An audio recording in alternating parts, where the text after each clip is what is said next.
Não foi a carne e o sangue que tu revelou, mas o Espírito Santo que te revelou. Aí ele faz uma promessa, dizendo: Pedro, tu és pedra, mas sobre esta pedra edificarei a minha, e as portas do inferno não prevalecerão. Essa expressão também é uma expressão muito forte, tá? Ó, Pedro vem de Petros, que é pequeno fragmento de rocha. O nome Pedro, no grego Petros, que é pequeno fragmento de rocha. Agora, Cristo, tá? É a rocha, e vai ter uma matéria chamada Cristologia, que é estudo sobre Cristo. A gente vai ver Cristo em todo o Antigo Testamento, Cristo revelado no Novo, mas, por exemplo, quando você vê a estátua lá em Daniel, ela é reveladora. Cada minério ali representa um período. A cabeça de ouro era Nabucodonosor, o ombro, a parte de prata, representava o império que viria depois, que seria o Império Persa. Aí você vai tendo todos os impérios. Quando você chega no final da estátua, o que acontece com aquela estátua? Uma pedra tirada sem auxílio de mão é cortada, essa rocha, essa pedra vem, bate na estátua e esmiuça, destrói a estátua. Ela cresce e se torna uma grande montanha, uma grande rocha, tá? Esta pedra lá é Cristo, é rocha. Você lembra que Jesus falou assim? O próprio Pedro, a pedra angular que os construtores rejeitaram lá em Atos dos Apóstolos, tá? A pedra de esquina, já ouviu essa expressão? O que é pedra de esquina, tá? A pedra de esquina, a pedra angular, até hoje tem lá. Esta pedra servia para dar direção e ângulo a toda a casa, tá? Quando alguém que tinha condições financeiras ia construir uma casa, você se lembra da parábola? Certo homem construiu a sua casa sobre areia. Vindo a tempestade, mas o outro homem foi lá e construiu a casa sobre a rocha. Quando construía a casa sobre a rocha, a pessoa ia construir uma casa, tinha condições, ela procurava lá um solo rochoso, abria uma valeta e ela ia procurando uma parte mais dura da rocha. Quando achava, ela fazia alguns testes naquela rocha. Ela jogava, primeiro, 3 testes. Primeiro, colocava madeiras, ateava fogo, e aí colocando fogo na rocha, deixava ela aquecer até ela começar a avermelhar, escurecer. Se ela ficasse muito quente, ela não tivesse feito aquele estralo, trac, da rocha quebrar, eles faziam um outro teste, jogavam água fria, o chamado choque térmico. Se a rocha também não trincasse, eles faziam um terceiro teste. Era pegar um ponteiro de ferro, uma marreta, batia, e se ela também não trincasse, depois do calor, do choque térmico, e com a batida ela não trincasse, eles falavam, essa aqui vai ser a pedra de esquina. Eles colocavam essa pedra e ela dava ângulo direcional para toda a dinâmica da construção. Então, por que Cristo é a pedra angular? Porque é ele que direciona toda a igreja. Cristo direciona tudo na igreja. Não é o homem que fala, não é o pastor que fala, não é o pregador que fala, não é o homem que manda, não é o presidente que manda na igreja como corpo, organismo, corpo de Cristo. Quem manda é Cristo, que é o cabeça, ele que direciona todas as coisas. Isso é muito importante. E aí, pessoal, será que Cristo é a pedra angular? Né? Aí você olha para o que Cristo passou, pelo crivo que ele passou, ó. Prenderam ele, a pedra não trincou. Cuspiram nele, a pedra não trincou. Colocaram uma coroa de espinho nele, a pedra não trincou. Ele suou sangue, o seu suor se tornou em gotas de sangue, a pedra não trincou. Ele ficou angustiado até a morte. Pai, se possível for, passa de mim este, mas todavia seja feita, a pedra não trincou.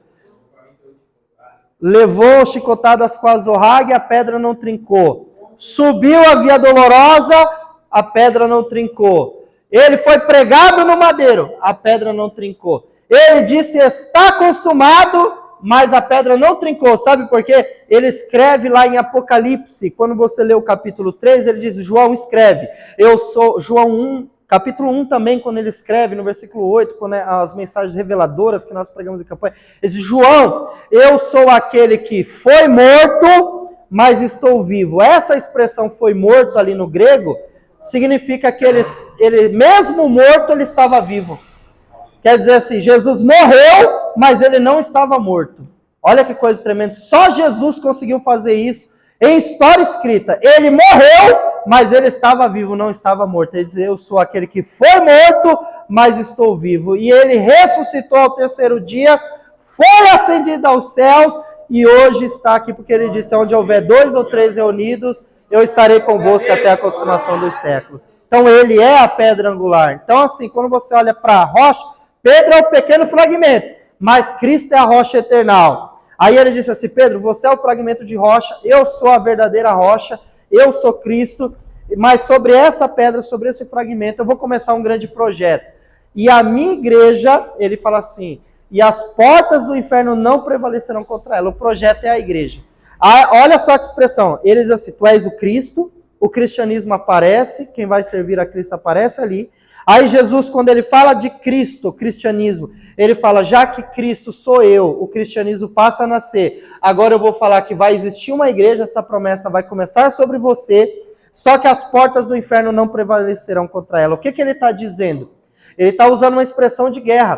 Toda a cidade fortificada trancava o portão por dentro e colocava aquela trava de madeira. Você já assistiu o filme de Sansão, Jericó, trancava por dentro e os inimigos não conseguiam derrubar. Sabe o que Jesus está dizendo? O inferno pode ter poderes, o inferno pode ter demônios, castas de demônios, legiões, o diabo pode ser o anjo mais poderoso lá, caído, só que a igreja vai ter poder, autoridade, e não existe nada lá dentro do território do inimigo que impeça a igreja de avançar. Oh, glória a Deus! Você já viu crente que tem medo de macumba, irmão? Crente que tem medo. Eu já vi crente que faz até sinal da cruz, assim, ó. E tem uns que ainda quando vê, fala assim, Ave Maria. Já viu? Tem crente que tem, mas Jesus deixou uma promessa, dizendo assim, olha, Pedro, tu és pedra, sobre essa pedra edificarei a minha igreja, e as portas do inferno não prevalecerão contra ela, tá? Algum comentário? Vamos ficar assim, acho que ele quer falar, pode falar, mano, se quiser comentar, tá? Petros, tá? Pequeno fragmento de rocha, tá? É a grande rocha. Pedro é Petros.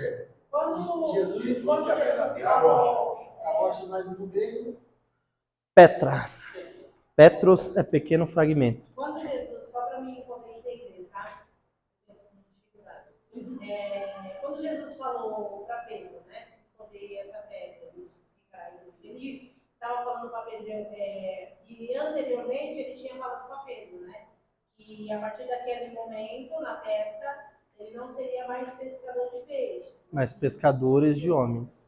Então, assim, a ordem dele era para que Pedro fosse levando e pregar o evangelho a toda criatura, era isso? Sim, isso é muito importante, porque quando nós falamos, abre lá em Marcos. Porque quando a gente fala assim, Jesus chamou os discípulos, né? Jesus, a gente tem que compreender, a Bíblia, ela às vezes parece assim difícil de entender, porque às vezes nós temos que ler um texto que está em Mateus, para entender um pouquinho melhor, temos que ler esse mesmo texto em Marcos, depois nós temos que ler esse mesmo texto em Lucas, e alguns até em João, tá? Porque Mateus, Marcos e Lucas, eles contaram de formas diferentes, para pessoas diferentes, mas inspirados pelo mesmo Espírito, o texto sagrado, tá? Marcos capítulo 3, versículo 13, porque Jesus, ele não marcou os discípulos para ser apóstolos, tá? No dia que ele falou, vem e me segue. Não. É Marcos 3, tá? Quando ele disse, olha, vem e me segue, Jesus foi falando, ele vai nomear de uma vez o nome de 12 pessoas que a partir dali, sim, agora serão reconhecidos como discípulos apóstolos de Jesus Cristo, tá? Está no capítulo 3 de Marcos, no versículo 13. E falando de evangelização, é aqui que nasce a promessa, tá? Olha só. E subiu, também está em Mateus 10 e Lucas 6, mas do Marcos aqui está mais encaixado, ó. E subiu ao monte, chamou para si os que ele quis, e vieram a ele. E eles vieram a ele. Então Jesus chamou, ele quis chamar, e eles vieram porque eles quiseram. Falou, ele está chamando o nosso nome, vamos lá. E eles foram, tá? Aí olha só, vieram a ele. E nomeou os 12, olha só, Jesus passa a noite orando, desce, que é a pergunta da irmã, E ele já chama, olha qual é a missão. Ele já chama falando, a partir de agora, ó, e nomeou 12 para que estivessem com ele e os mandasse a... Como é que está aí no texto? E os mandasse a pregar. Então, olha que interessante, Jesus já chama dizendo assim, ó, vocês vão andar comigo? Vocês vão ser meus discípulos? Então, a partir de hoje, vocês vão caminhar comigo, vão ser preparados, porque eu vou enviar vocês para pregar. Então, ele já, quando Jesus chamou, antes deles andar, antes deles ver tudo que tinha que ver, aprender tudo que tinha que aprender, eles já foram chamados para pregar. Sabe o que eu aprendo com isso? Primeiro que Jesus chama quem ele quer. E ele não chamou só 12 não, porque ele está chamando até hoje. Chamou eu, chamou vocês que estão aqui. E ele nos chamou com toda certeza para pregar o evangelho, para falar das suas grandezas. É uma missão que está escrita, tá? E aí, nós entramos aqui nos 12, tá? É aqui que começa a evangelização. Jesus já prepara esses discípulos para que eles comecem a evangelizar, tá? Existem hoje várias denominações, né, gente? Você, aqui, Jardim Selma, né? Jardim Selma. Se você for andar pelas ruas aqui do Jardim Selma, meu Deus do céu, quantas igrejas você já não viu aqui pelo bairro, né? Pela região Zona Sul. Se você for daqui para o centro de São Paulo, você vai perder as contas de quantas igrejas você vai ver. Graças a Deus. Só que cada denominação, ela tem uma forma de evangelizar, né? Você vê igrejas que gostam de fazer culto livre, igrejas que gostam de fazer evangelismo em massa, muitas igrejas fazem o culto no lar, algumas denominações fazem trabalhos de célula, outras fazem o evangelismo de uma forma pessoal, individual, outros usam redes sociais, tá? E como nós estamos falando de missiologia, evangelização, é importante nós entendermos esse contexto dentro do estudo, né? Porque hoje nós vivemos em Cristo, servimos a Cristo, fazemos parte da igreja. Existe, por exemplo, lá tinha alguns alunos que nunca tinham ouvido falar de fazer missões. Estuda lá, estava estudando, nunca tinha ouvido falar de...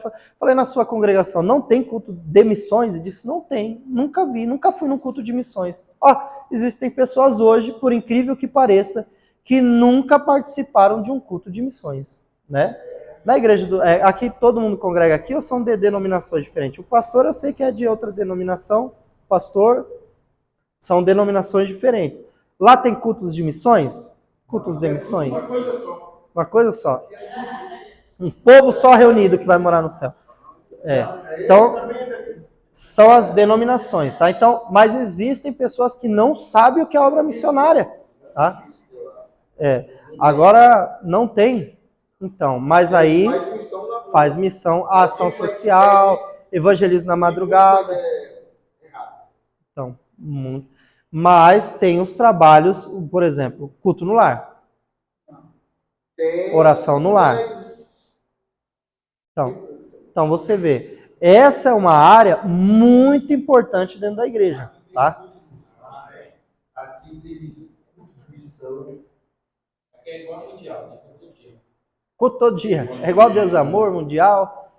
Eu tava desconfiando que ele deixou a barba crescer. Eu acho que ele tá querendo ficar igual o Edir Macedo. É brincadeira, tá, gente?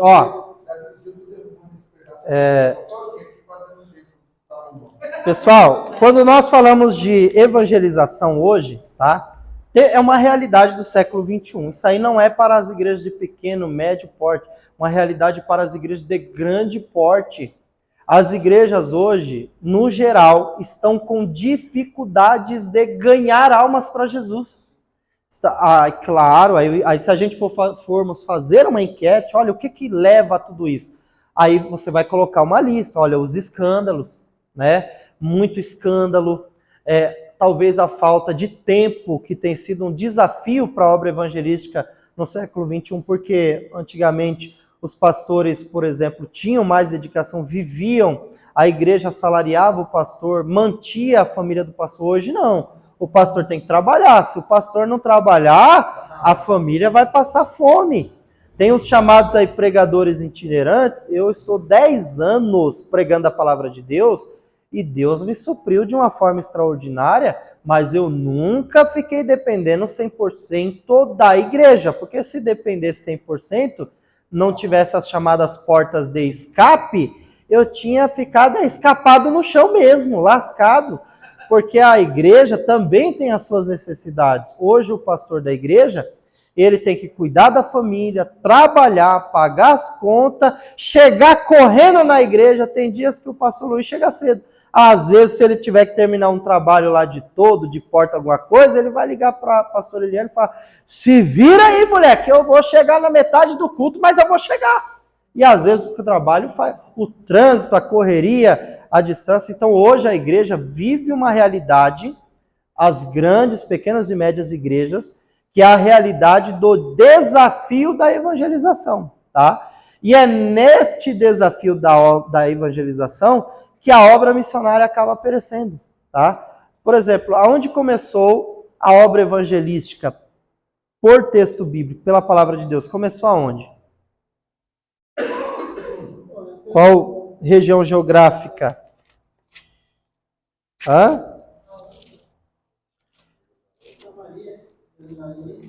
Jerusalém, tá? Eis que eu envio a promessa, nós vamos ler Lucas aqui, depois em Atos capítulo 1, ele diz, não vos ausentei de Jerusalém, mas esperai a promessa do Pai, até que do alto sejais revestidos de poder. E sereis minhas testemunhas, tanto em Jerusalém, Judeia, Samaria e até... Graças a Deus que essa palavra se cumpriu. Chegou lá em Parelheiros, aos confins da terra. A irmã deu risada. Chegou em Parelheiros, tá? Lucas. Você não foi lá na casa da igreja dele.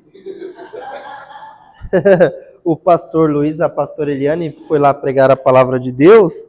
É longe, hein? Mas quando eu venho aqui também é a mesma distância, né? E eu vim mais aqui do que vocês foram lá, hein?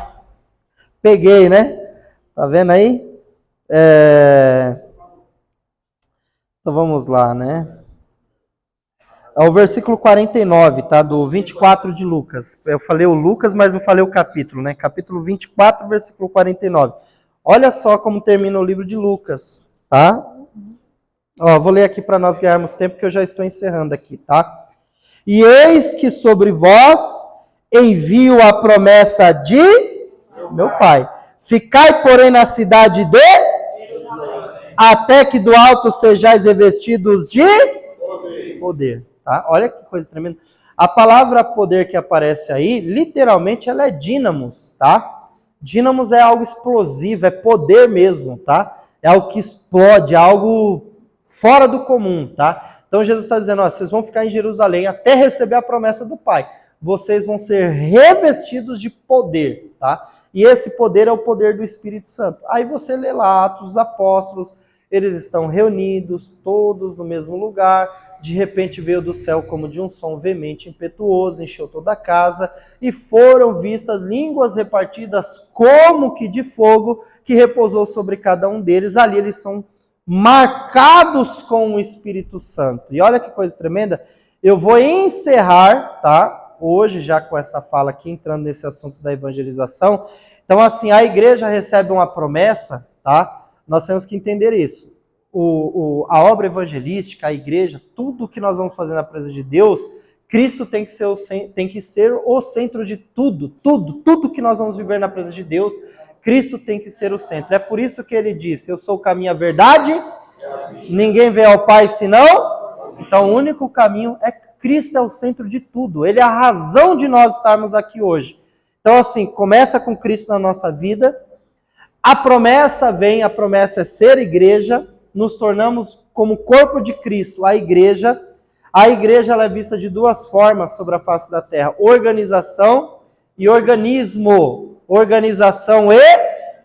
Tá? A organização é aqui, ó, templo de pedra, sistema, tem que ter uma organização, os membros têm nome, são cadastrados, tem carteirinha, tem a placa, isso é organização. Organismo vivo é eu que sou da denominação Assembleia lá em Parelheiros, o pastor Edson, que é da Assembleia, eu não lembro o nome, o pastor que é da denominação, os irmãos que são aqui, todos juntos, independente de placa, somos o corpo de Cristo, a igreja de Deus sobre a face da terra.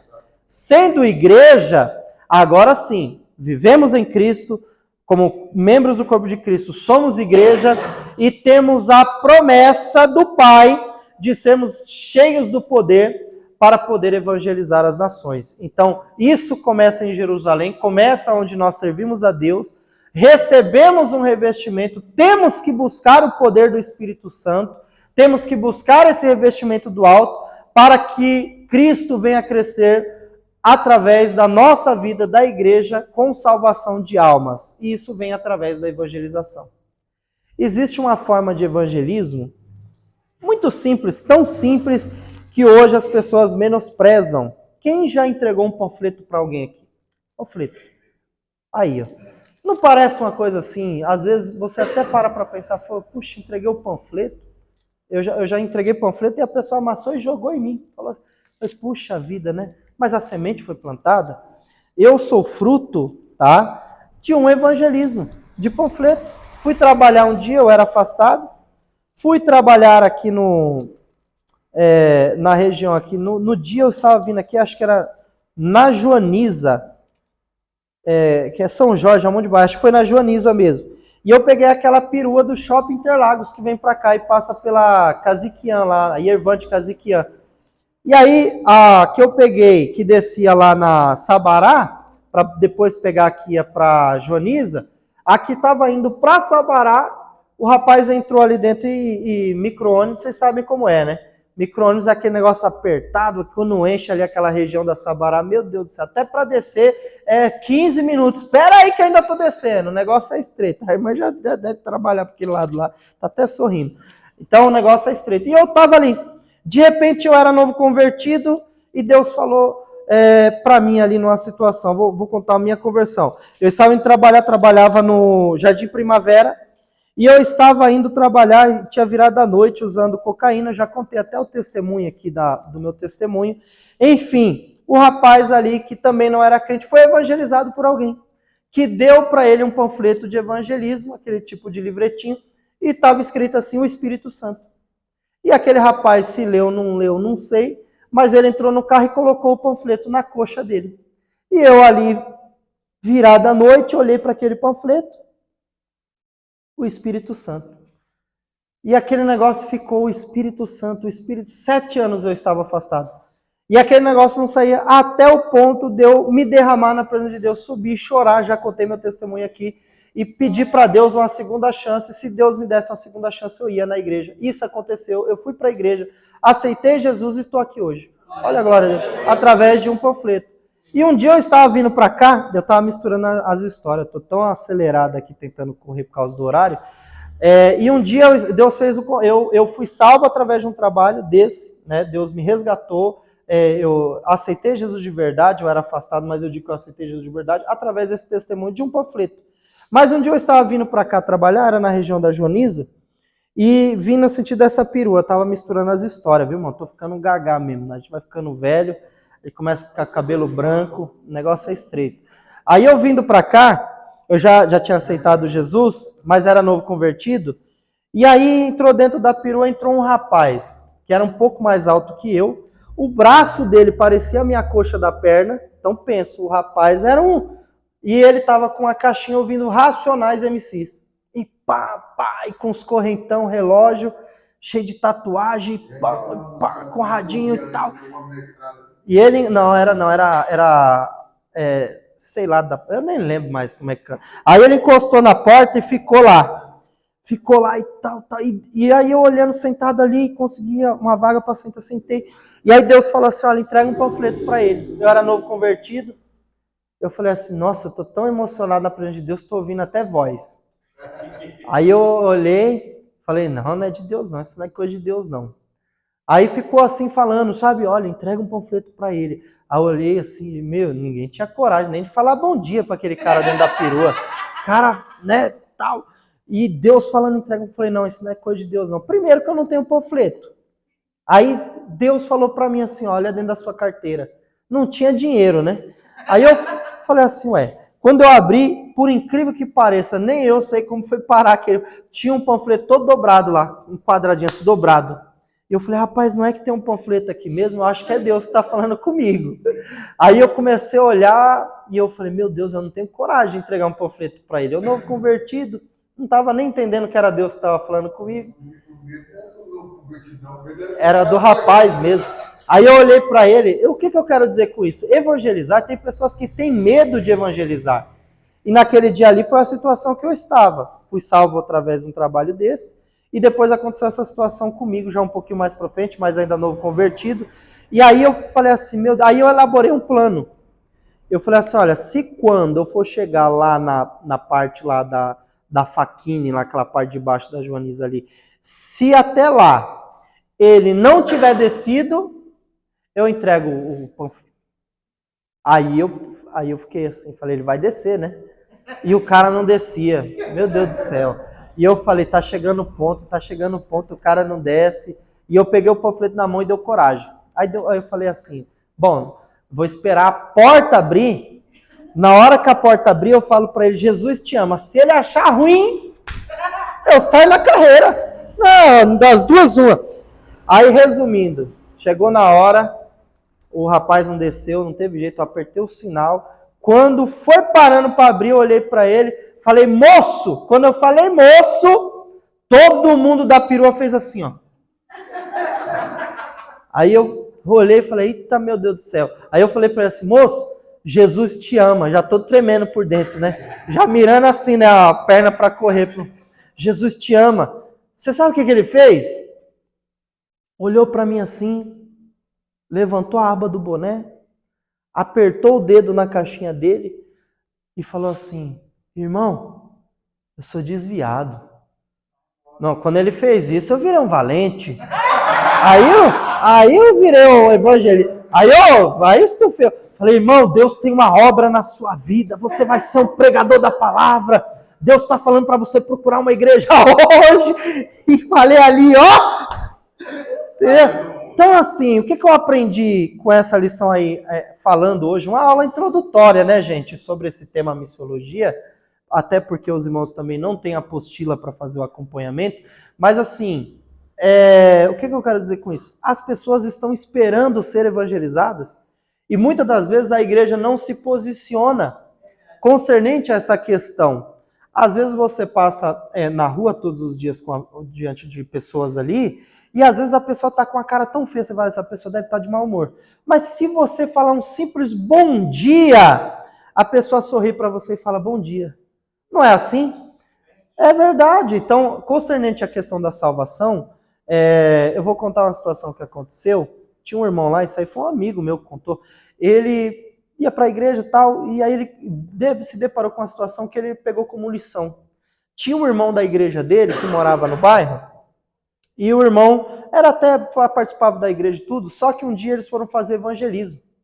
E aí eles tinham uma lanchonete, a lanchonete tinha pessoas lá, e aí os irmãos foram e falaram, vamos entrar aqui, vamos entregar panfleto. Quando eles foram em determinada mesa, o rapaz foi entregar, o rapaz se levantou da mesa e falou assim, opa, aqui não. Que, rapaz? Você mora lá na rua da minha casa, rapaz. Você é meu vizinho ali, 2, 3 casas lá, você passa pela gente todo dia, nem bom dia dá. Agora você está com os irmãos aqui da igreja e quer falar com todo mundo? Olha só a situação que o irmão da igreja ficou complicada, hein? Porque ele não falava nem com os vizinhos dele. Falava bom dia, boa tarde, olha, você já foi na igreja? Nunca falou. E aí o dia que estava com a igreja, ele foi evangelizar, o rapaz se manifestou. Falou, não, você mora lá na rua lá, rapaz, não dá nem bom dia, aí porque está com a igreja. Então, olha, né? Tem uma história aí, vou encerrar, que eu já falei meia hora que estava encerrando e estou igual a Abílio Santana, né? Vou acabar e não acaba. O pregador Carvalho Júnior, que é um pastor de renome da nossa nação, ele contou um testemunho que eu achei interessante. Tinha um irmão na igreja que era crente muitos anos e foi lá trabalhar. Só que tinha um rapaz lá na empresa, que era aquela metalúrgica, né, que trabalha em produção, trabalhava lá e um dia esse rapaz decidiu ir na igreja. Vou na igreja, convidaram, aconteceu alguma coisa, aí ele foi na igreja, domingo. Ele ouviu a palavra, aceitou Jesus. Glória a Deus, e ficou com aquela emoção, nossa, aceitei Jesus, né, irmão? O dia que você aceitou Jesus, foi bom ou não foi? Dá uma alegria, você quer contar para alguém? E aí ele foi trabalhar na segunda. Na segunda-feira, Ele falou assim, eu tenho que contar para alguém que eu aceitei Jesus. Aí ele conversando com um amigo do lado dele da produção, falou assim, olha, eu tenho uma coisa importante para contar. Aí o rapaz falou, nossa, você tá alegre, rapaz? O que aconteceu? Conta aí, você ganhou dinheiro? Não, rapaz, foi muito melhor. O que foi? Conta. Eu fui na igreja domingo, ontem à noite, e aceitei Jesus. Sabe o que o rapaz falou para ele? A paz do Senhor. Sabe o que ele falou para o rapaz? O quê? A gente trabalha 15 anos, você nunca falou de Jesus para mim. Se assustou quando o irmão deu a paz do Senhor. Era crente 007. Crente disfarçado. Então, olha, a questão evangelística, a obra missionária, ela depende de muitos fatores que são desafios hoje para a igreja do século XXI. Então, assim, essa matéria que nós vamos estudar vai trabalhar nesse sentido. Essa matéria ajuda a igreja a crescer, prosperar no requisito de almas, né? A irmã falou aqui algo muito importante.